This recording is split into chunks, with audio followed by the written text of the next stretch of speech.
السلام عليكم ورحمة الله وبركاته. الحمد لله رب العالمين، والصلاة والسلام على رسوله الأمين. أما بعد، أعوذ بالله من الشيطان الرجيم. بسم الله الرحمن الرحيم. يا أيها الذين آمنوا اتقوا الله حق تقاته ولا تموتن إلا وأنتم مسلمون. يا أيها الناس اتقوا ربكم الذي خلقكم من نفس واحدة وخلق منها زوجها وبث منهما رجالا كثيرا ونساء. اتقوا الله الذي تساءلون به والأرحام إن الله كان عليكم رقيبا. يا أيها الذين آمنوا اتقوا الله وقولوا قولا سديدا يصلح لكم أعمالكم ويغفر لكم ذنوبكم، ومن يطع الله ورسوله فقد فاز فوزا عظيما.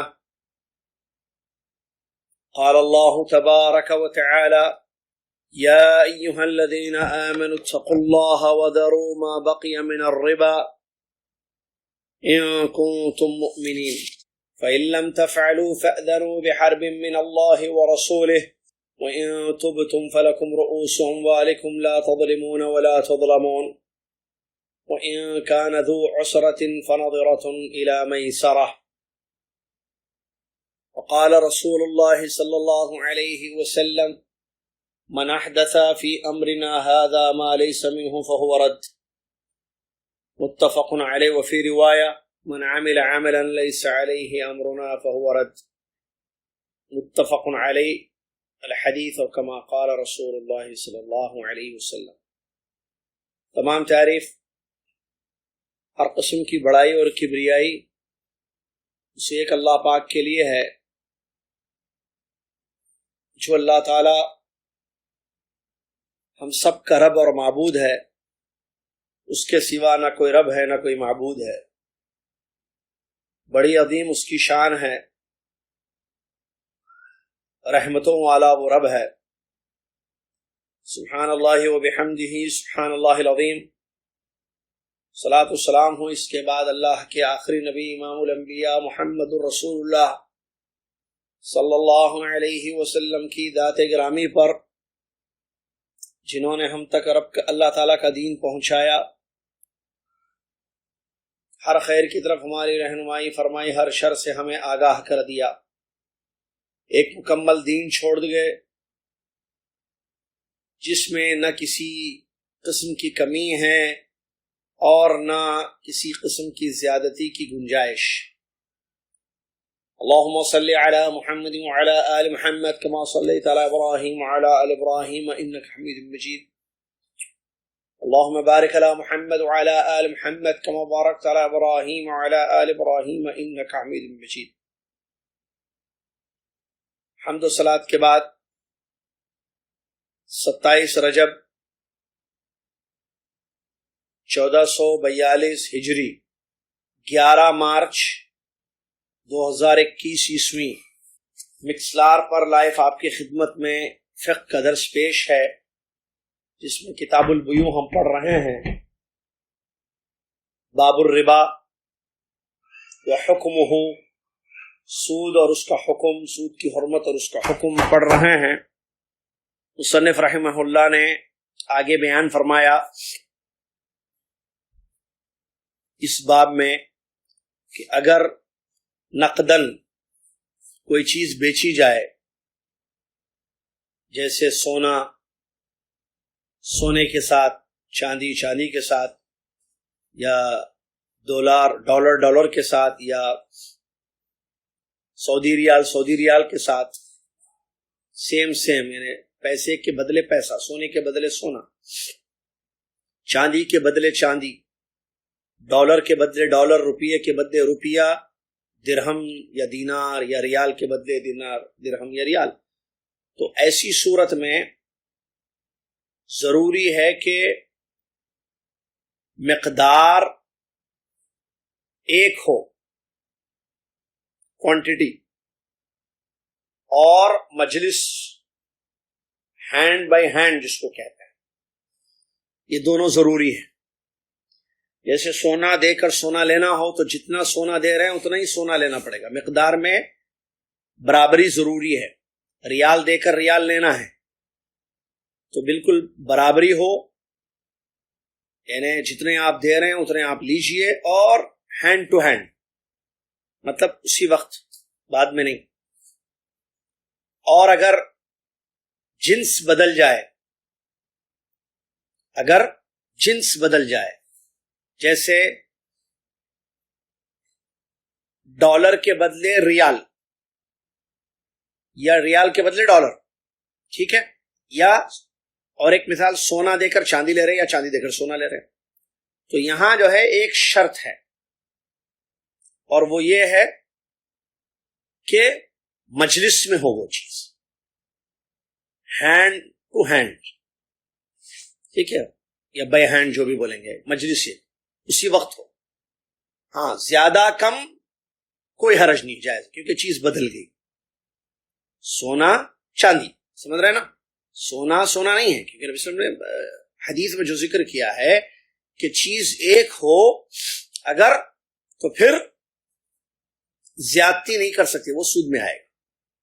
چیز بدل جائے، ٹھیک ہے، جیسے ابھی میں نے مثال دی کہ آپ ریال دے رہے ہیں، روپیہ لے رہے ہیں، جیسے ہوتا ہے نا، آپ روپیے دیتے ہیں اس سے ریال خریدتے ہیں، یا جو ہے سونا دیتے ہیں چاندی خریدتے ہیں، یا چاندی دیتے ہیں سونا خریدتے ہیں. تو جنس بدل گئی تو یہاں شرط یہ ہے جائز ہونے کے لیے کہ اسی وقت ڈیل ہو، وہیں ہینڈ ٹو ہینڈ ہو. ہینڈ ٹو ہینڈ شاید انگلش میں کہتے ہیں، مجلس میں ہو، ٹھیک ہے، لینا اور دینا. اور بدل جائے تو کوئی حرج نہیں تھا، تاخیر نہیں، یہ کیا کہتے ہیں، کوانٹٹی، مقدار بدل جائے. تو جیسے آپ بہت سارا روپیہ دے کے کچھ ریال لے رہے ہیں، 1,00,000 روپیہ دے کر 2,000 ریال لے رہے ہیں، ٹھیک ہے، $100 دے کر آپ مثال کے طور پر 1,000 ریال لے رہے ہیں، ٹھیک ہے. آپ 50 تولہ چاندی دے کر، 50 تولہ چاندی دے کر آپ جو ہے، مثال دے رہا ہوں سمجھنے کی ایسی، 50 تولہ چاندی دے رہے ہیں اور لے رہے ہیں کتنا سونا، 10 تولے سونا لے رہے ہیں، کوئی حرج نہیں. شرط یہ ہے کہ اسی وقت ہوئی، ٹھیک ہے. چلیے، یہ تو یہ بات مصنف رحمۃ اللہ نے بیان فرمائی. اس کے بعد کہتے ہیں کہ اگر زیورات بیچے جائیں، زیورات، سونا نہیں، خالص سونے سے بنے ہوئے زیورات، ٹھیک ہے، یا چاندی کا زیور، ٹھیک ہے، تو سونے کا زیور یا چاندی کا زیور بیچا جائے تو پھر، اور کس سے، اسی جنس سے، تو پھر دونوں شرط ضروری ہے، جو بھی تھوڑی دیر پہلے ہم نے اشارہ کیا کہ سونے کا زیور دے کر سونا لے رہے ہیں آپ، ٹھیک ہے، پرانا نیا وہ چھوڑ دیجیے آپ، جو ہوتا ہے نا زیور بیچ کے زیور لیتے ہیں، سونے کا زیور بیچ کے سونا لے رہے ہیں، ایک زیور بیچ کے دوسرا لے رہے ہیں، پرانا بیچ کے نیا لے رہے ہیں، ٹھیک ہے. چاندی کا زیور بیچ کر چاندی، تو پھر دو شرطیں ضروری ہیں کہ وزن برابر ہو، جتنا آپ دے رہے ہیں، جتنا تولا اتنا ہی لیں گے آپ، اور اسی مجلس میں لیں گے. لیکن بدل جائے تو میں نے بتا دیا، جیسے لوگ جو ہے سونا بیچ دیتے ہیں، نکال دیتے ہیں سونا، جس کو کہتے ہیں کہ بھائی آپ پیسوں کی ضرورت پڑتی ہے، فائنینشیل پرابلم ہوتا ہے، تو سونا بیوی کا نکال دیتے ہیں بیوی کی اجازت سے، ٹھیک ہے. تو جا کر یہ بیگم ہی کہتی ہے نہیں ٹھیک ہے، آپ کے حالات مشکل ہیں تھوڑا سا، ٹھیک ہے، یہ سونا میرے پاس رکھا ہوا ہے، جائیے بیچ دیجیے اس کو، پیسے لے لیجیے، اپنی ضرورتوں کو پورا کیجیے. تو اس طریقے سے انڈرسٹینڈنگ میاں بیوی کی ہوتی ہے، جو سننے میں آتا ہے بہت سارے، بلکہ یہاں تک سننے میں آیا جو تعجب ہوا سن کر مجھے، میں اپنی بات کر رہا ہوں، کہ شادیوں میں جو لڑکی والے اپنی بیٹیوں کو سونا دیتے ہیں وہ اسی غرض سے دیتے ہیں کہ وقت ضرورت کام میں آئے. پتہ نہیں کہاں تک صحیح ہے، بہرحال سننے میں آیا تو تعجب ہوتا، بھائی ذمہ داری تو مرد کی ہے خرچ اٹھانا بیوی بچوں کا، تو پھر یہ کیوں ایسا دیا جاتا ہے کہ مطلب ان کو ہے کہ ایسے حالات آئیں گے تو ہماری بچی کا سونا جو ہے استعمال میں آئے گا، کیا یہ مطلب ایسے کیوں اس قسم کا گمان ہوتا ہے کہ حالات ایسے ہو سکتے ہیں؟ نہیں ہونا چاہیے. اور حالات اچھے ہوں برے ہوں، بہرحال شوہر جو ہے رسپانسبل ہے اور وہ ذمہ دار ہے، گھر کا مسئول ہے، وہ اپنے گھر کے معاملات کو سنبھال لے گا کیونکہ وہ مسئول ہے. بہرحال اللہ سمجھتے اور پتہ نہیں کیا ہے اس کو. یہاں یہ مسئلہ آپ کو بیان کیا گیا. تو اس کے بعد مصنف رحمۃ اللہ علیہ بیان فرماتے ہیں یہ بات معلوم ہونا چاہیے کہ سود جو ہے بہت خطرناک ہے. اس سے بچنا، اس کے احکام کو تفصیل سے جاننا ضروری ہے، اور نہ معلوم ہو تو اہل علم سے پوچھنا ضروری ہے. اور کوئی بھی معاملہ، کوئی بھی ڈیل اس وقت تک آپ نہ کریں جب تک کہ آپ کو یقین نہ ہو کہ یہ ڈیل یا یہ کاروبار یا یہ معاملہ سود سے پاک ہے، تاکہ آپ اپنے دین کی حفاظت کر سکیں، اللہ کے عذاب سے بچا سکیں، جو اللہ کا عذاب جو ہے سود کھانے والوں کے بارے میں ذکر کیا گیا، جو آیت ہم نے پڑھی آگے آ رہی ہے. اور لوگوں کی تقلید نہ کریں. شیخ کہتے ہیں وَلَا يَجُوزُ تَقْلِيدُ النَّاسِ فِيمَا هُمْ عَلَيْهِ مِنْ غَيْرِ بَصِيرَةٍ. ارے سارے لوگ کھا رہے ہیں، ہم کھائیں تو کیا ہوگا؟ سارے لوگ رو رہے ہیں. آج کل جو کہتے ہیں کہ خصوصاً فی وقتنا ھذا، شیخ نے خود لکھا ہے مصنف حفیظہ اللہ نے کہ موجودہ دور میں یہ بہت سارے لوگ لاپرواہی برتتے ہیں، کہتے ہیں نہیں سارے لوگ کھا رہے ہیں تو یہ کیا ہے، سب کھا رہے ہیں تو ہم بھی کھائیں گے. نعوذ باللہ، یہ غلط ہے، اس سے بچنا چاہیے. اسی طریقے سے ایک معاملہ یا ڈیل کہتے ہیں شیخ، جو موجودہ دور میں جو ہے سودی کاروبار کی ایک شکل یہ ہوتی ہے، جو معلوم ہے آپ کو، کہ کوئی بینک یا انسان، بینک کی نہیں، انسان کی مثال دی، ایک انسان دوسرے انسان کو قرض دیتا ہے پیسہ، ٹھیک ہے، اور ایک وقت کے لیے دیتا ہے، جو ہم نے بتا دیا اس سے پہلے درس، ربا الفضل، ایک وقت کے لیے دیتا ہے. اب جب وقت آ جائے تو وہ اگر واپس نہ کرنے کی حالت میں ہے تو وہ قرض جو ہے بڑھا دیا جاتا ہے. یہی زمانے جاہلیت کا ربا ہے اور یہ حرام ہے. اللہ تعالیٰ نے فرمایا یا ایھا الذین آمنوا اتقوا اللہ، ایمان والو اللہ سے ڈرو، اور سود کی جو رقم باقی رہ گئی ہے اس کو چھوڑ دو اگر تم ایمان والے ہو. اگر تم نہیں کرتے ہو تو تم اللہ اور اس کے رسول کے ساتھ اعلان جنگ کرو، اور اگر تم توبہ کرتے ہو تو تم کیپٹل اماؤنٹ تمہارا جو ہے تمہارے لیے ہوگا. نہ تم ظلم کرو کسی پر، نہ کوئی تم پر ظلم کرے. اور اگر کوئی تنگ دست ہے جس کو تم نے قرض دیا ہے مطلب، اور وہ تنگ دست ہے، تو اس کی آسانی جب تک نہ ہو جائے اس وقت تک آپ اس کو مہلت دے دیں.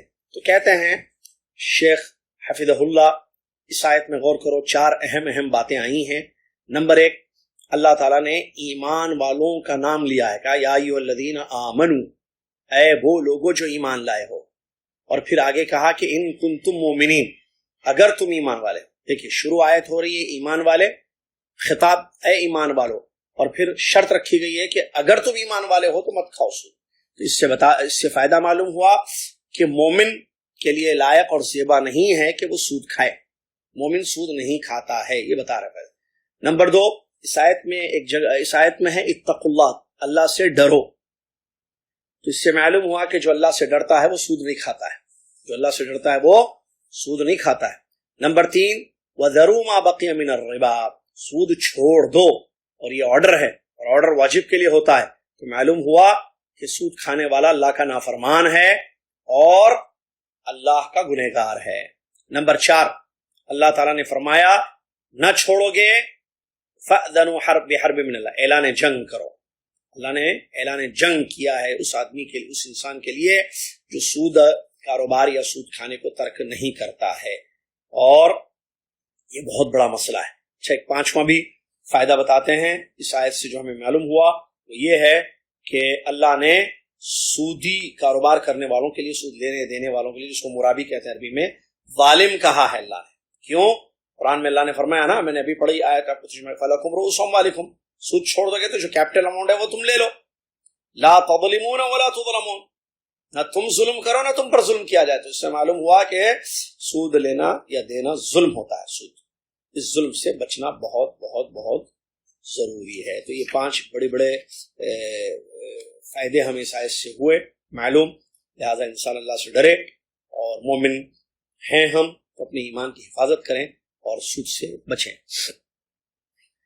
اسی طریقے سے باب کے آخر میں مصنف حفظہ اللہ نے کچھ معاملات کو بیان کیا ہے جو سود میں شامل ہوتے ہیں. ان میں سے ایک جو ہے القرض بالفائدہ، قرض فائدے کے ساتھ دیا جائے. سمجھ میں آ رہا ہے؟ قرض کا عربی میں بھی فائدے کے ساتھ دیا جائے. کیا مطلب؟ قرض دیں لیکن بدلے میں فائدہ لیں. آپ کسی کو کوئی چیز دیں لیکن شرط یہ ہے کہ آپ اس سے کچھ فائدہ اٹھائیں. جیسے کہ بینکوں وغیرہ میں ہوتا ہے، کہتے ہیں شیخ تو یہ جو ہے پکا سود ہے، اس میں کوئی شک نہیں ہے. جیسے بینک والا آپ کو قرض دیتا ہے، ٹھیک ہے، اور ایک اگریمنٹ ہوتا ہے بینک کے اور آپ کے درمیان، یا بینک اور بزنس مین یا جن کی پراپرٹیاں ہیں یا جن کے پاس جو ہے کارخانے ہیں یا کیا کہیں، ہاں ٹھیک ہے کارخانے بولیے، یا بہرحال پراپرٹیز ہے یا جو بھی ہیں، بزنس ہے، ٹھیک ہے، ان لوگوں سے ان کی ایک ڈیل ہوتی ہے. وہ لوگ مال دیتے ہیں، ان کو مال کی ضرورت پڑتی ہے، اس کے بدلے منافع لیتے ہیں، اور یہ وہ نسبہ کیا بولیں گے اس کو، پرسنٹیج ہوتا ہے، اتنا پرسنٹیج منافع آپ کو ملے گا. قرض دے رہے ہیں لیکن منافع کے ساتھ. آپ کو قرض دیں گے، آپ کو کتنے لاکھ چاہیے، لیجیے، آپ بینک تیار ہے، بلکہ وہ باقاعدہ مل کر آپ کو آفر کرتے ہیں کہ لیجیے آپ پیسہ، ٹھیک ہے، اس کے بعد جو ہے منافع لیں گے روز. تو یہ پکا جو ہے قرض ہے، اس میں کوئی شک نہیں ہے. اور یہ وہ قرض ہے جس میں دونوں قسم کے ربا الفضل اور ربا النسیہ جو ہم نے بتایا تھا آپ کو، سود کی دو شکلیں ہیں، وہ دونوں اس میں شامل ہیں. اسی طریقے سے ایک جو ہے بینک میں ہوتا ہے سود کا، اور وہ ہے فکس ڈپازٹ. اس کا نام فکس ڈپازٹ ہونا، اگر لفظ صحیح ہے تو مطلب ڈپازٹ کرتے ہیں، ایدا جس کو کہتے ہیں، اور آپ کو فائدہ ملتا ہے اس سے. جو معلوم ہے سب کو کہ آپ پیسہ رکھتے ہو بینک میں، تو وہ بینک جو ہے آپ کو اس پیسے پہ جیسے ایئرلی جو ہے آپ کو آپ کی رقم وہ بینک یوز کرتا ہے جیسے چاہے بینک آپ کا پیسہ جہاں جہاں روٹیٹ کرنا، یا کیا بولیں گے روٹیشن، یا اس کو جیسے چاہے یوز کرنا، وہ اپنے کاموں میں یوز کرتے ہیں بینک والے. آپ کو پکا جو ہے فائدہ دیتے ہیں، جیسے 10% یا 5%، شیخ نے خود لکھا ہے 5% آپ کو فائدہ ملے گا ایئرلی باقاعدہ، ٹھیک ہے، یہ ایئرلی فائدہ ہوتا ہے. شاید اس کو یہ فکس ڈپازٹ بولتے ہیں نا، کہ آپ نے مال رکھا ہے، ڈپازٹ کیا ہے، اور آپ کو بینک جو ہے آپ کو فائدہ دیتا ہے. تو یہ بھی سود ہے، اس میں کوئی شک نہیں ہے. اسی طریقے سے ایک شکل بتاتے ہیں جو حدیث میں بھی جس کا ذکر آیا ہے سود کی، بیع العینہ یا عینہ، اور اس کی یہ کس کو کہتے ہیں بیع العینہ، جس کا ذکر صحیح حدیث میں آیا ہے جو ابو داؤد کی روایت ہے، جس میں سخت وعید آئی ہے، ابھی پڑھ کے سناؤں گا میں. وہ بیع العینہ کیا ہے کہ سامان کو بیچنا، ٹھیک ہے، کوئی بھی سامان ہے، کسی بھی کھانے والا سامان، پینے والا سامان یا یوز کرنے والا سامان، اس کو کسی آدمی کو بیچنا کہ بھائی اتنے وقت میں آپ جو ہے اس کا پیسہ دے دیجیے، یا آپ سامان لے لیجیے، جیسے 6 مہینے کے بعد جو ہے آپ پیسہ دے دیجیے، ٹھیک ہے. اس کے بعد کیا ہوتا ہے، جس نے بیچا وہ خود آتا ہے، مہینہ 2 مہینے 3 مہینے، ہاں بھائی کیا حالات ہے، ٹائم قریب آ رہا ہے، واپس کرنا ہے، پیسہ دینا ہے آپ کو. وہ اس کی کنڈیشن دیکھتا ہے کہ یہ نہیں دے سکتا ہے، تو اس کے سامنے ایک آفر رکھتا ہے کہ بھائی یہ میں آپ سے خرید لوں گا اتنے میں نے تو بیچ دیا آپ سے، آپ پیسہ نہیں دیے، ابھی آپ کو 3-4 مہینے باقی ہے، یہ مثال دے رہا ہوں، کوئی بھی ایک مہینہ، دن، ایام، سال وغیرہ، تو وہ آپ سے کم پیسے میں خرید لے. نہیں دے سکتے نا، مجھے دے دیجیے آپ. جیسے اس نے آپ کو 1 لاکھ میں دیا اور ٹائم دیا آپ کو 4 مہینے کا، اس سے پہلے آ کر کیا کرتا ہے 4 مہینے، ہاں بھائی کیا ہے، یہ ٹائم قریب آ رہا ہے، 4 مہینے ختم ہونے والے ہیں، 1 لاکھ دینا ہے آپ کو، یہ سامان جو آپ لے کر گئے تھے. تو وہ بتا نہیں واللہ دیکھتے ہیں انشاءاللہ کوشش کریں گے، نہیں حالات ایسے ہیں. تو وہ اس کے سامنے ایک آفر رکھ کے کیا کرتا ہے، ٹھیک ہے آپ ایک کام کیجئے، نہیں کر سکتے میں خرید لوں گا اس کو 70,000 میں دے دیجیے، کم کر دیا. یہ بھی جو ہے وہ کہتے ہیں کیا، عینہ کہتے ہیں. یہ ایک سود کی طرف ایک ہیلا ہوتا ہے. تو اس کے متعلق بھی بہت ساری حدیثیں آئی ہیں، آثار بھی آئی ہیں. اس میں اللہ کے نبی صلی اللہ علیہ وسلم کی یہ روایت ہے جو سنن نبی داؤد کی حدیث سے. سنیے کیا فرمایا ہمارے نبی صلی اللہ علیہ وسلم نے، اذا تبایعتم بالعینہ واخذتم اذناب البقر ورضیتم بالزرع وترکتم الجہاد سلط اللہ علیکم ذلا لا ينزعه حتى ترجعوا الى دینکم. جب تم اس قسم کا کاروبار جو ابھی ہم نے مثال دی، سامان بیچنا کسی کو ایک مدت کے لیے، اور وہ مدت ختم ہونے سے پہلے ہی اس سے کم قیمت میں خرید لینا، جو عینہ کہتے ہیں اس کو.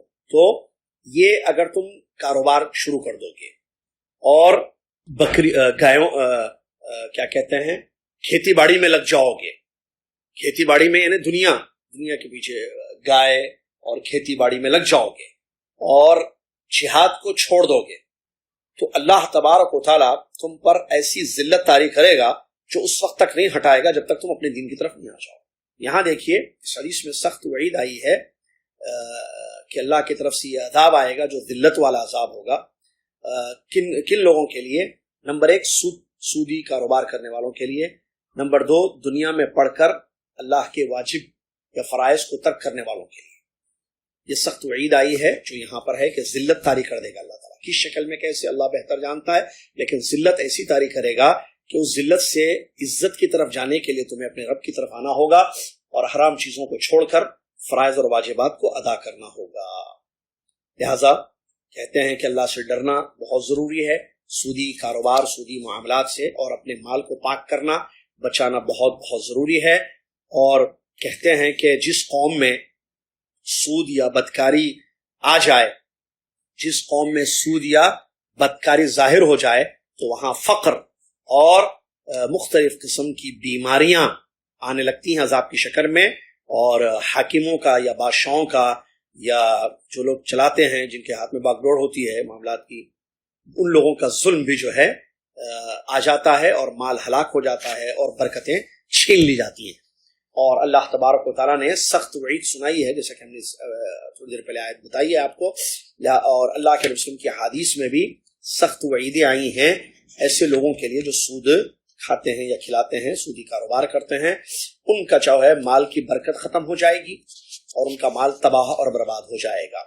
کتنے ہی لوگوں کے مال برباد ہو گئے، آپ نے دیکھا ہوگا، سنا ہوگا واقعات کو کہ بھئی فیکٹری میں آگ لگ گئی، یا جو ہے طوفان آ گیا، طوفانی بارشوں میں آ کے جو ہے ان کا پورا مال خراب ہو گیا.